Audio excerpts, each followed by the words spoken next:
and welcome back to Come Geek Some. If you are new to the channel, please like and subscribe for all future content. Over the last day or two, I've been seeing a podcast, the Jeff Dyer's Friendship podcast, which has Freddie Prince Jr. on, and for some unknown reason, Freddie Prince Jr. has decided to go on a mad rant. And this rant is all about Star Wars. It's actually a really funny rant because he seems to be getting his knickers in a twist over it, and again, I can see that this is just his opinion, and I can see where he's coming from on certain points, but just some of the things he says in this little rant, everyone's like, dude, what is wrong with you? That's not how it's meant to be. So we're going to have a little read of what he said, and what he said was the following. I did a Star Wars cartoon, so even I get hate from Star Wars fans, when I'm like, look dog, you're just mad the franchise isn't aging with you. But that ain't how it works. The first one was for effing kids, the second three were for different effing kids, and this one is for kids. You're just pissed off that Han Solo gave the Millennium Falcon to a girl. That's it. Well, first of all, no one ever has said they're pissed off because Rey got the Falcon. No one has ever said that. Again, you're trying to bring all this feminism bullshit into it. That's not right. But he just carried on and everything else. Luke Skywalker is Cinderella or Sleeping Beauty. He can talk to things that don't speak English and understands what they're saying.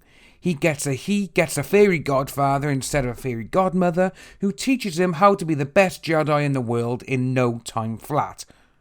Again, he's saying all this kind of thing. Well, actually, no, because if you notice, between Star Wars A New Hope, The Empire Strikes Back, and The Return of the Jedi, he's still learning.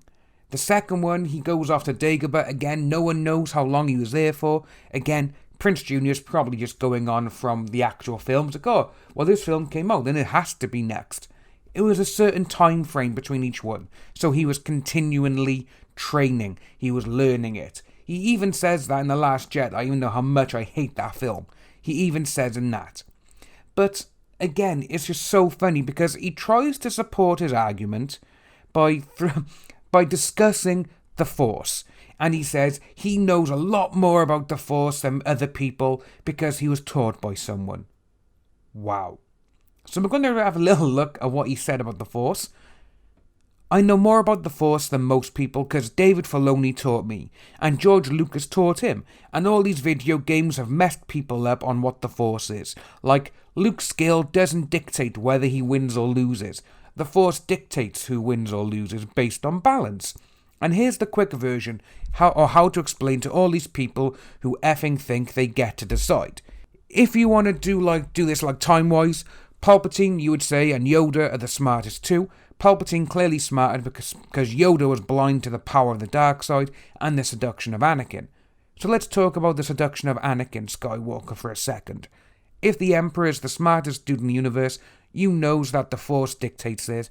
If he kills who he sees as a rival, Anakin, then he knows the Force is just going to effing correct that, because the Emperor knows this.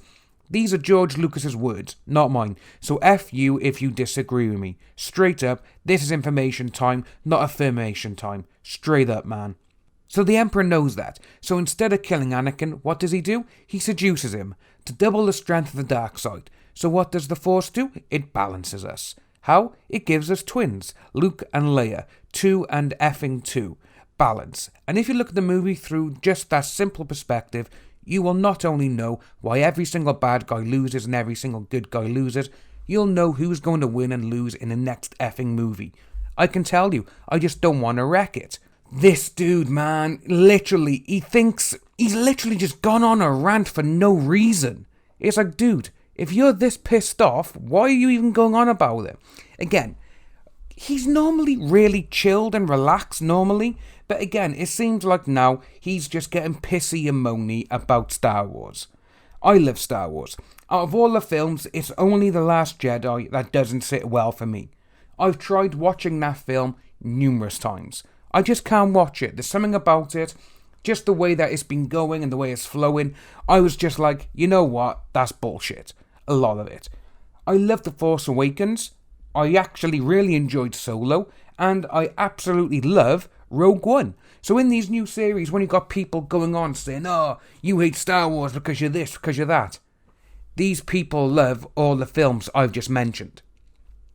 The people who are out there, the ones you're saying, oh, look at these people, they hate The Last Jedi, so they hate women. How can they hate women if they don't like a film? These people, they just like to go to that sort of argument because it's a buzzword. That's why these people like to use them. But the funny thing is as well, though, Prince Jr., he just carries on and he keeps going. So, this is what his characterization of the Force. Obviously, he's like, oh, well, this is what it is. But he's like, no, this has happened. And he just carried on going. And when you look at it, it's a bit like, right now, mate, come on, that cannot be true what you're saying. Because what you're saying there is going against everything George Lucas has said. But this is actually quite interesting. Dave Filoni discussed how he had worked with Lucas to develop the Force and its workings in current canon. So this is actually from an interview with Slash Film. And he goes, I had a lot of discussions with George about the Force, and a lot of that stemmed out of our discussions for Mortis, that a lot of it dealt with our discussions on the characters that were the kind of multi-personality being that Yoda finds, the priestesses and the end of the Clone Wars, and so we were really getting into the nature of the Force, as being the cosmic Force and the living Force and what all that means. And so Bendu for me is an extension of those conversations I had with George, and I'm trying to really get down in the story lore a lot of the things that he and I talked about. So he wasn't a character we talked about, but I knew there was an opportunity for a character like that. Once you get beyond the concept of the Jedi and the Sith, where kind of religions working using the Force, there is the Force itself which exists all around us. It's just life itself, and the balance of the Force never speaks in terms of destroying one side or the other. That's an attitude we put on in saying, okay, the light must vanquish the dark, and the dark wants to stop the light. Those are imbalances which nature corrects all the time. I get what Dave Filoni is saying there, but what irks me the most is, in Freddie Prince Jr.'s little rant, he does carry on and say that there's no such thing as levelling up in Jedi or whatever. And that's the one that threw me off the most, because it's like, well, you have to level up, because first you're an apprentice, then you're a Jedi warrior, then you're a Jedi master. It even goes in the films. In Revenge of the Sith, Anakin's there, he's saying, I'm going to sit on the council, and they're all like, you may sit on this council, but we do not grant you the rank of master. You are on this council, but we do not grant you the rank of master. So, there is levelling up. That's what I think. He's just getting a bit mixed up with what he's trying to say. But overall, this entire thing of him just going on one crazy ass rant about it. Again, everyone's entitled to their own opinion. That's what I like about it. But a lot of people, a lot of Star Wars fans now as well, have seen this and they're a bit like, dude, you need to calm down because what you just said is wrong. But he has been replying to people on Twitter. He's like, yeah, that's my opinion. I was on the podcast. He asked me a question about it and I answered. That was it, and he was nice enough to the guy as well. He was like, have a good day. Hope you enjoy it, blah, blah, blah. But it was just that thing saying, there's no ranking. You don't level up and all this kind of thing. I was like, well, yeah, you do, obviously, because apprentice, warrior, master. And again, when you even look at the dark side, you got an apprentice and you got a master. When the master's gone, the apprentice becomes the master, and so forth. So he has got mixed up with something he was trying to do. But again, what am I to say anything? I'm just someone on YouTube, and I just give my own opinion. If you are new to the channel, please like and subscribe, hit that notification bell for future updates, and I'll see all you lovely people soon.